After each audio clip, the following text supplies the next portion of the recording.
Welcome back to this special edition covering extensively yesterday's attack in Istanbul's Ataturk airport.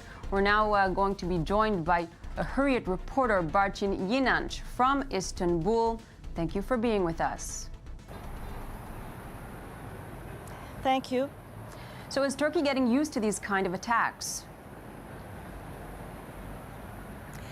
Well, that's not the first time we're seeing attack of this dimension. In fact, we have seen an attack in Ankara, which has costed more casualties in terms of death of our citizens. For years, Turkey has been struggling against terrorist attacks. However, in the course of the past 1 year, the number of attacks with very high casualties have been very frequent. So this is a bit of a novelty, you know, in comparison to previous years' attacks where the casualties were rather more limited. Now we're seeing death in the dozens, and that, of course, never you can get used to terror attacks. Every time, obviously, you're shocked, even when there's one person killed or more injured. But the level of shock is getting higher because the frequency is getting higher of these large attacks. Now, how's the Turkish public reacting to this growing sense of instability?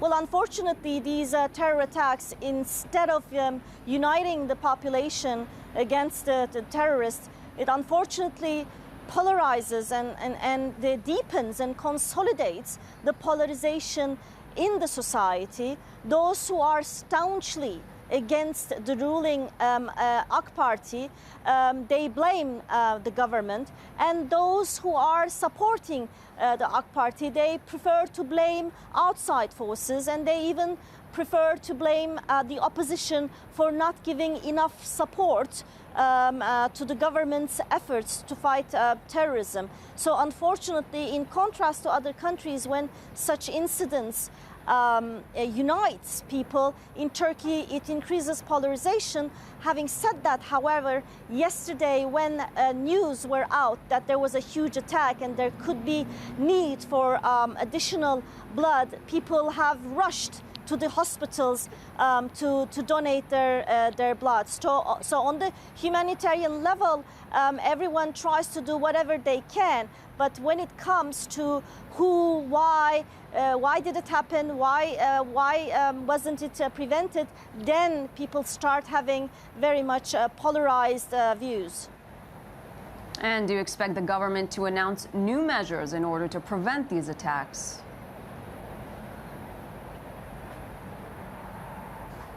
Well, the government has already taken draconian measures in order to fight terror. Unfortunately, some of these draconian measures are concentrating on expressing thought, and it's not where they should focus. On the other hand, they should have no alibi of saying that there are weaknesses in terms of the legal protection of the security forces, because just recently they have made recent amendments on providing additional legal shields for the military when they take action against terrorists. So at this stage, I don't know what is left. They have taken a lot of measures, and unfortunately sometimes I have the feeling they're using these terrorist attacks in order as a tool to oppress dissent, to minimize opposing voices. And do you expect the government to take new steps against what is known as radical Islam?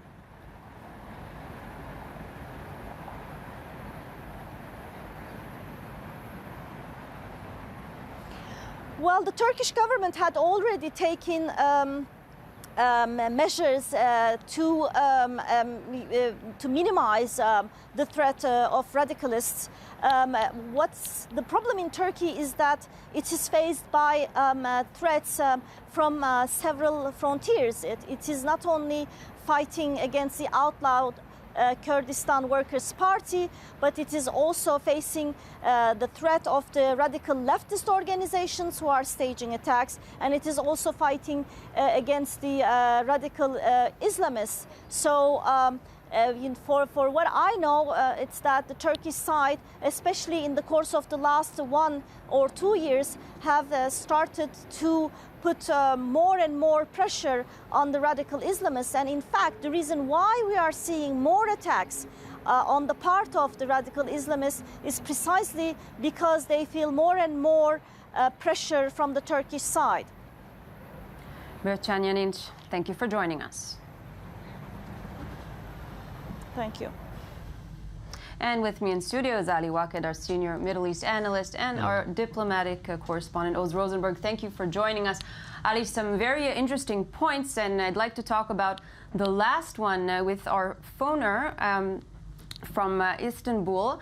Radical Islam has found it very cozy, you could say, to be in Turkey, which has offered a hub. Do you believe that the Turkish authorities will now take serious measures to fight all of the different radical groups that have had a lot of freedom of activity within its borders?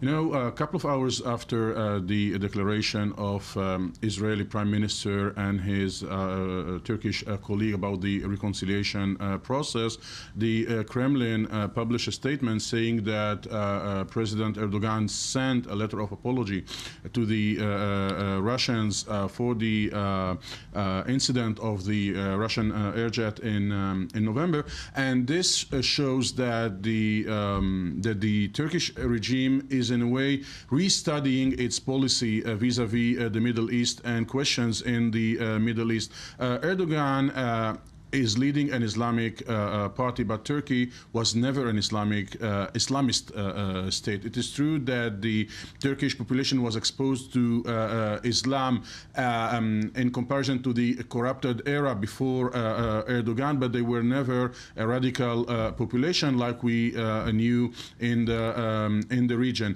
And I think that the equation is very clear: whether to join the international effort to fight the Islamic State, or to keep flirting with it, as did Recep Tayyip Erdogan in the last years during the Syrian crisis. We know that the borders between Syria and Turkey was the easiest border to pass for the jihadists, also jihadists from the al-Nusra Front, the Al-Qaeda affiliated Syrian group, and of course the Islamic State. And in the last weeks, we can see that the Turkish government is kind of revising its position. Hopefully, we are going to see a shift that will help the Turkish to fight the terror. Which brings up my next question, because on one hand, there is an expectation to boost security, to act, to clamp down on the different groups, but on the other hand, they're giving a lot of legal backing to individual military personnel, and this is always something dangerous. Yes, and you mentioned in your introduction that Turkey is kind of became a hub for radical Islam. And I want to translate. When you say radical Islam, we are talking about two main organizations that receive the Turkish support. We are talking about the Al-Nusra Front that, according to some intelligence reports, are still being backed by the Turkish intelligence in its fights against the regime in the border region between Syria and Turkey. And of course, some elements of the Islamic State that are still circulating in the Turkish sphere after a long period where they were almost the bosses in the regional parts between Turkey and Syria. I think that Erdogan will need to take both security measures in coordination with the international community, but also political measures. And this is the big question. After years that he built his agenda on fighting the Syrian regime and the Iranians, is he going to do the shift? And will the letter of apology to the Russian is indicating the beginning of this shift? Of their transition. And also interesting to know, we mentioned earlier in the studio that the government was very quick to point fingers at Islamic State. They didn't even take the PKK into consideration, which we know is another front within Turkey. And many times they would like to give reason to believe that perhaps the Kurds are behind this. Do you think this is also some internal shift that we can be seeing? Because also mentioned was that it polarizes society rather than brings people together when these attacks are taking. Is he changing? Is Erdogan changing his strategy in this respect? I think so. Whether he is changing the strategy, we need to wait. But yes, there is some shift. There is some change in the Turkish attitude. As our foreigner said, in the Erdogan won the last elections because he polarized the Turkish population between the Turks and between the Kurds. One could expect that the Kurdish opposition would be an option for this attack, but very quickly the Turkish authorities pointed at the Islamic State, and this is also a way to distance the Turks from the Turkish regime, from the Islamic State, after a long period that Russians, Syrian, Iranians, and others were accusing the Turkish government of hosting the Islamic State, of supporting, giving it logistic and financial, buying its oil, etc., etc. So this is, in my opinion, the beginning of the change. The fact that the former Prime Minister, who was the kind of the godfather of this kind of coordination between Turkey and the Islamic State, was gone. Left his position, and this could maybe open a new era. Now, this is all taking place amid relations and reconciliation between Israel and Turkey. The Israeli cabinet approved this morning the agreement, which will be coming into effect shortly, Oz. Yeah, well, it convened this morning. It took hours and hours for this meeting, and just a little while ago they had actually approved that. Again, not without a fight. From what we understand, there were arguments, harsh arguments made or pointed out within the meeting. We do know that out of 12 members of the cabinet of the Israel's security cabinet, it is basically 1/4 voted against this reconciliation agreement, but that's not enough. Which also reflects a shift in Israeli society. And yet, what kind of reactions and condolences are we seeing from Israeli officials since the attack? We do see some, and it is amid this reconciliation agreement, because if you compare it to other terror attacks that were in Turkey, almost none, not even a voice from, not even a peep from Israeli ministers. Certainly not ministers, but also not MKs, not MPs. We did hear from three of the heads of some of the major parties in Israel.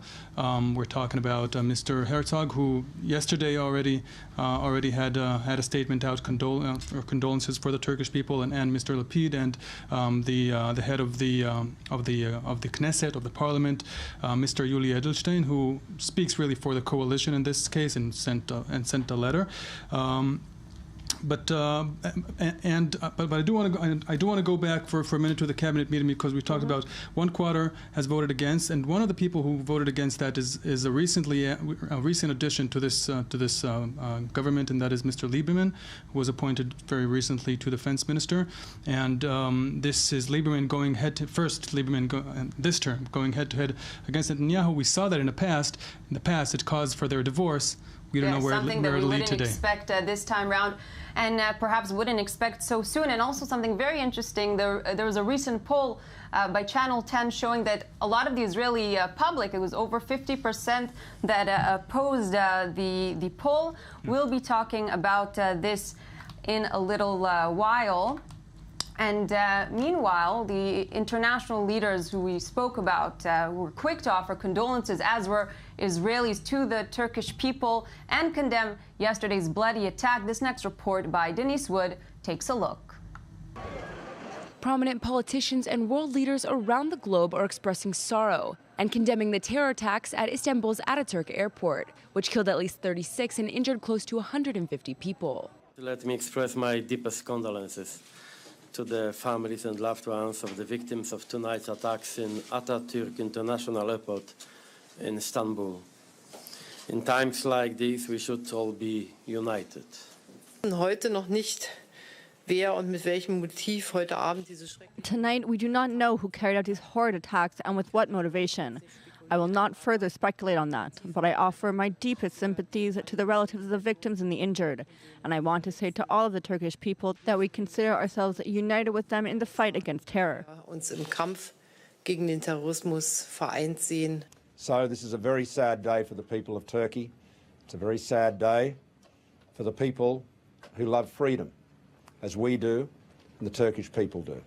But again, I convey our deepest sympathies and condolences to the people of Turkey, the families of those who have been killed and injured, and wish those that have been injured a speedy recovery. Our deepest condolences go out to the families of those killed in this bombing and shooting attack, and we wish a speedy recovery to those injured.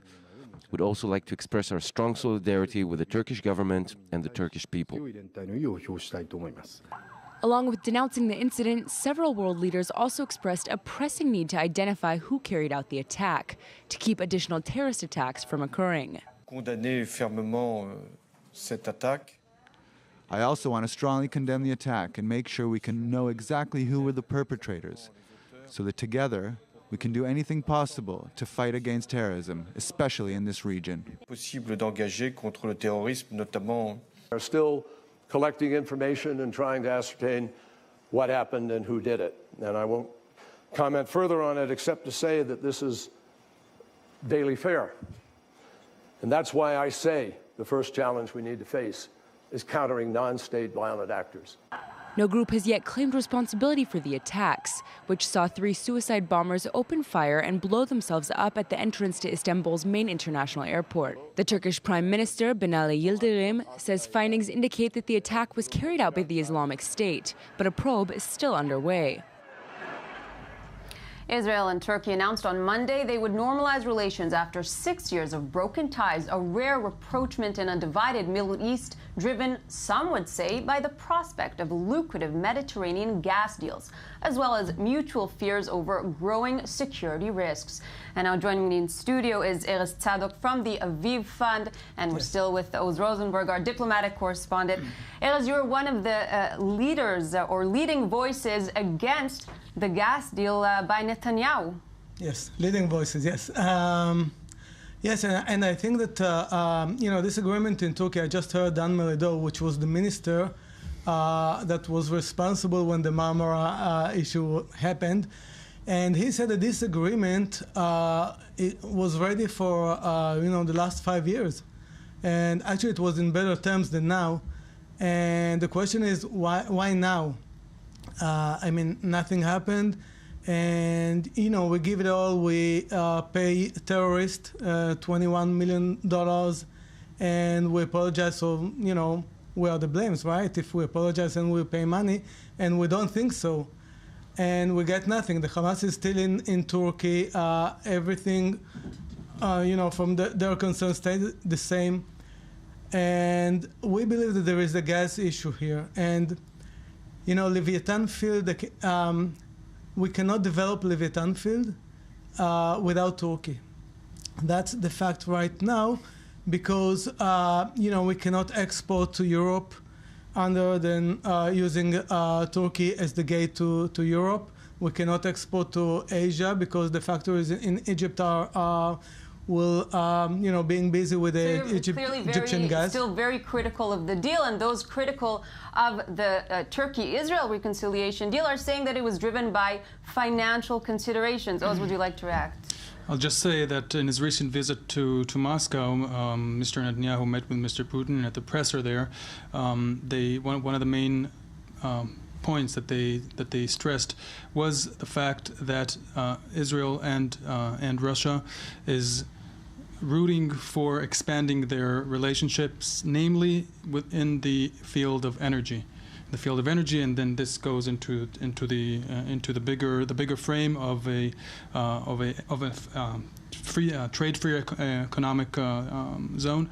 So, and we do know that today Mr. Putin and Mr. Erdogan talked together, and Mr. Putin explicitly said, by the way, in that visit, that they don't have any problem with Israel and Turkey getting together.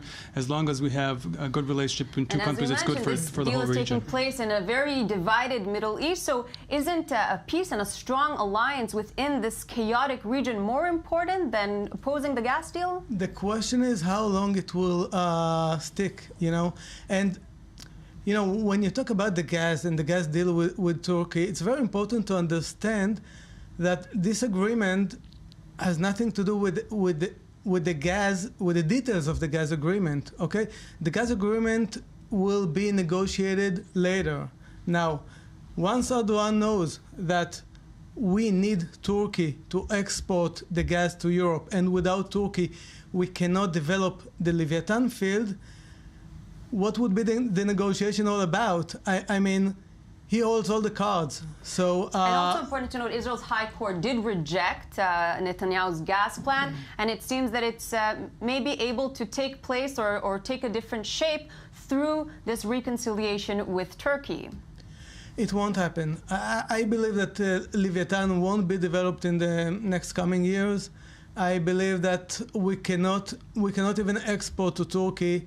It's too much complicated, but I think that they need to keep the story that we can develop Leviathan. From other reasons, they want to export from a Tamar field, which is very small, so they need to keep the story that Leviathan will be developed. I don't think it will happen. I don't think it will happen through Turkey. I think that the negotiation will be too tough, and I don't think that peace agreement that start with the, that start this way will continue and will stay for a long time. I don't believe so, and I believe that we're paying a very, very high price, not in terms of dollars, but we're paying very high price because we give up on things that we believe in, and nothing will come out of it. So you think that it's for financial reasons only? Others will say that there are important security measures that were taken into consideration with this deal. Now, tourism in Turkey has, of course, been struggling recently, and the latest attack, yesterday's attack at the airport, will not help the embattled industry. Let's take a look in this next report. At least 36 people killed and 150 injured in coordinated suicide bombings and shooting attacks at the bustling Ataturk airport. But beyond the tragic human element, the attacks will be yet another serious blow to the Turkish economy. Tourists, after all, rarely visit the battlegrounds of the Islamic State. According to assessments, so far 36 people have lost their lives along with 3 suicide bombers. We also have people who are wounded. Many of them suffer from minor injuries, but few people suffer from serious injuries. Treatment is underway. Turkey relies heavily on tourism, and the sector accounts for 14% of the country's GDP. More than 1 million registered workers are employed in the industry. But the sector has been suffering. A delicate balance between Ankara and the Kurds was upset last year, leading to violent attacks. And ISIS has lashed out at Turkey throughout the country's porous borders with Syria. Political feuds have also dragged down Turkey's tourism sector. The country's relations with Israel have been mired since the 2010 Mavi Marmara flotilla raid, leading to a drop-off in Israeli visitors to their once favored vacation spot. And Russians have also stopped visiting after Turkey shot down a Russian military jet it claimed flew within its airspace last year. Russia responded by banning charter flights to Turkey and the sale of tourism packages, including Turkish destinations. The latest attack on Turkey's transportation hub will be just one more reason for tourists to stay away. Well, I think I won't travel anymore. So I can't even fly anymore. I'm like so scared. So everybody in the flight the same way. Turkey has made efforts to bolster its struggling tourism industry. In February, then Prime Minister Ahmet Davutoglu unveiled a plan to inject $87 million to the sector. But early figures from 2016 show that the beleaguered industry is trending down. And the government's financial support will not be enough to compensate for the sense of security tourists are increasingly losing when considering a visit to Turkey. And we're going to go back to Istanbul, where our correspondent Mohammed Al-Qasim is standing by. Mohammed, you have an update for us.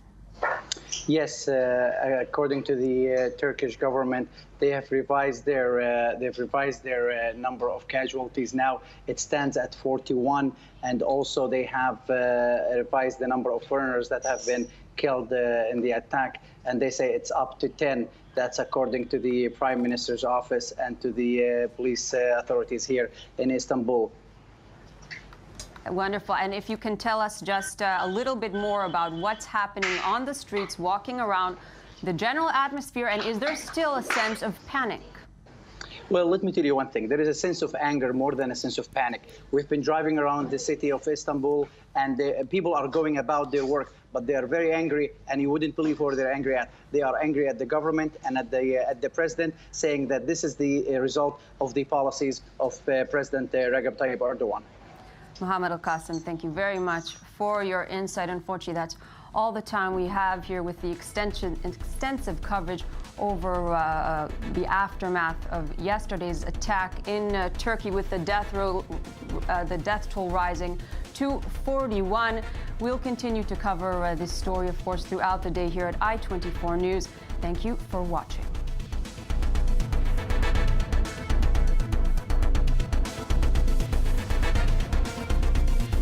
In Ankara, which has costed more casualties in terms of death of our citizens.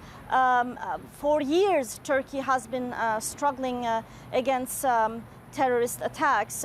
However, in the course of the past 1 year, the number of attacks with very high casualties have been very frequent. So this is a bit of a novelty, you know, in comparison to previous years' attacks where the casualties were rather more limited. Now we're seeing death in the dozens, and that, of course, never you can get used to staunchly against the ruling AK Party. They blame the government, and those who are supporting the AK Party, they prefer to blame outside forces, and they even prefer to blame the opposition for not giving enough support to the government's efforts to fight terrorism. So unfortunately, in contrast to other countries, when such incidents unites people, in Turkey it increases polarization. Having said that, however, yesterday when news were out that there was a huge attack and there could be need for additional blood, people have rushed to the hospitals to donate their terror attacks. Every time, obviously, you're shocked, even when there's one person killed or more injured. But the level of shock is getting higher because the frequency is getting higher of these large attacks. Now, how's the Turkish public reacting to this growing sense of instability?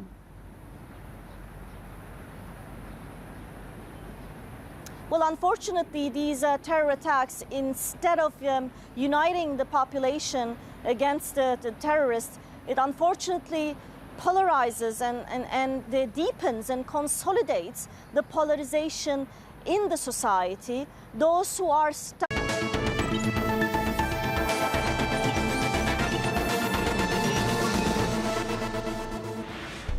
Welcome back to this special edition covering extensively yesterday's attack in Istanbul's Ataturk airport. We're now going to be joined by a Hürriyet reporter, Barçın Yinanç, from Istanbul. Thank you for being with us. Thank you. So is Turkey getting used to these kind of attacks? Well, that's not the first time we're seeing attack of this dimension. In fact, we have seen an attack in blood. So on the humanitarian level, everyone tries to do whatever they can. But when it comes to who, why did it happen, why wasn't it prevented, then people start having very much polarized views. And do you expect the government to announce new measures in order to prevent these attacks?